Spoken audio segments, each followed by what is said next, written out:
Hi everyone, today we're going to talk about series and also sigma notation.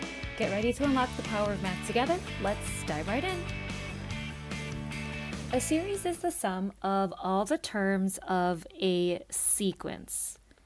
Now, a sequence is just a list of numbers, and the series would just go ahead and add those numbers together. So let's say your sequence was 2, 4, 6, then the series would be adding those numbers, so 2 plus 4 plus 6.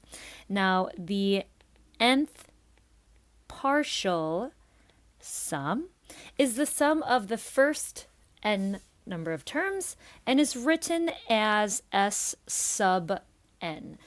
A series can be finite, so it has an end, or it can be infinite, that it goes on forever.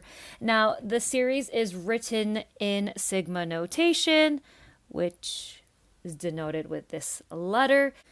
Now, your formula is written to the right of sigma, and the first number that you're going to substitute is going to be on the bottom or underneath the sigma, and then the final number that you're going to substitute is written above the sigma. So what this really is denoting is that we're taking a sub n and we're adding a sub 2, adding all these all the way till you get your a sub k, or your last term. So the way that you read this expression is the sum from n equals 1 to k of a sub n, and that you typically would have some type of expression there. Now, your starting value of your variable can be any number. So 1 is typically common, but sometimes 0 may make more sense. Now, the n is the index of your summation, and the 1 is the lower limit, or where you're starting, and the k is the upper limit of your summation. So let's look at some examples together. Here we're going to go ahead and find the fifth partial sum. You are given a sub n here. So what we're doing is we're doing a sub 1, a sub 2, a sub 3, a sub 4, and a sub 5. Now here are all your n's, and we're going to substitute those n's for the n variable that you have in your formula. So this would be 1 squared, and then you would have the minus 3. You would have the 2 squared, minus 3, your n is 3 squared and then minus 3. You'd have 4 squared, and then you'd have 5 squared and then minus 3. So again, just notice the only thing that we're really changing are all of these values here. Now, our answers when we do our simplifying here would get you negative 2, 1, 6, 13, and 22. So when we're trying to find the partial sum, we're doing S sub 5, and we're going to add negative 2 plus 1 plus 6 plus 13 plus 22. So your S sub 5 would get you the answer of 40. Okay, so number 2, we got the sum from n equals 1 to 4 of n squared minus n. Okay, so we're going to start at 1. So you've got, let's see, a sub 1 is 1 squared minus 1. And we're going to go all the way until 4. So you got 2, you've got 3, and you have 4.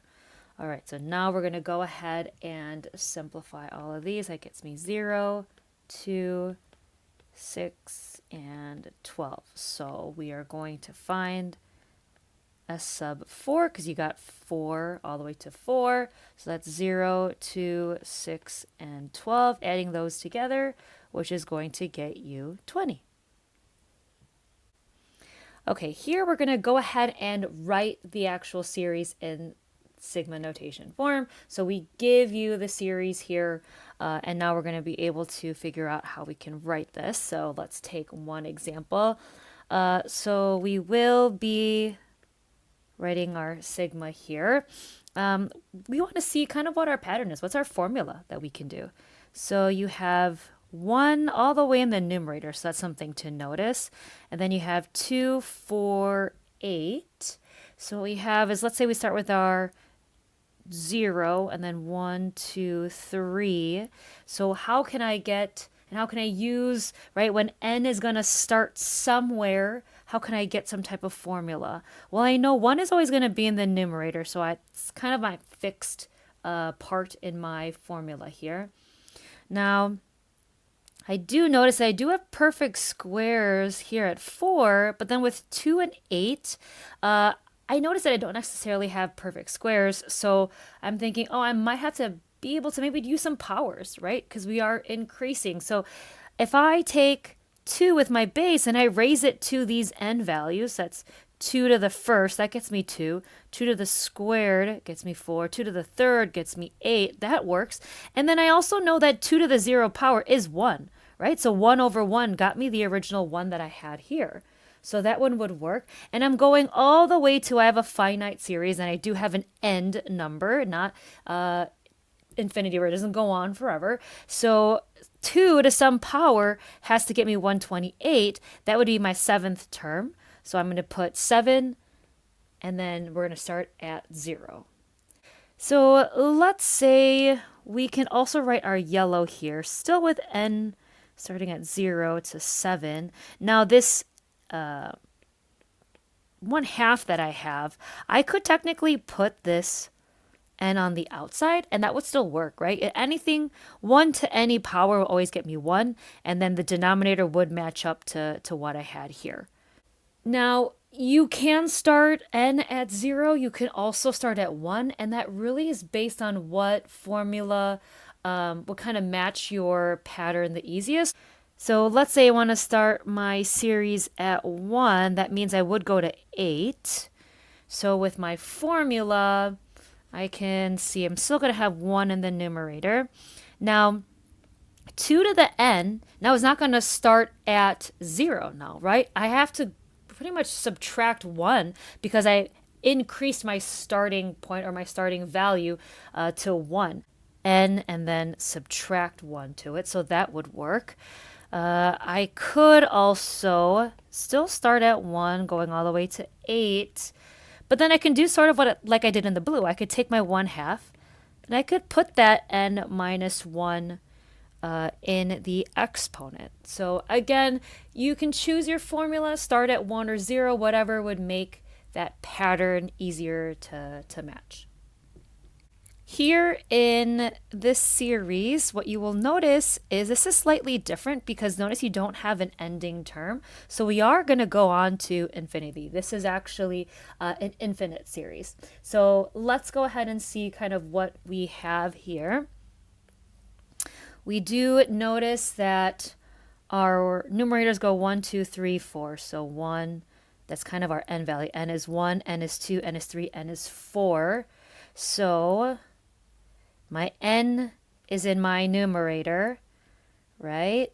And then in the denominator, I'm consistently increasing by 1, right? I'm taking my n value, my first term, and I'm adding 1. I'm taking n plus 1, and I would get 3. So then in my denominator, I would have n plus 1.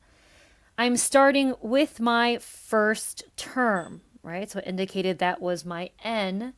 And then I am, again, going all the way to infinity. This is an infinite series, so I don't have an ending number that I would use. Thanks for learning with me today, unlocking the power of math one problem at a time. Don't forget to like and subscribe for future notifications on other pre-calc videos. See you in the next lesson.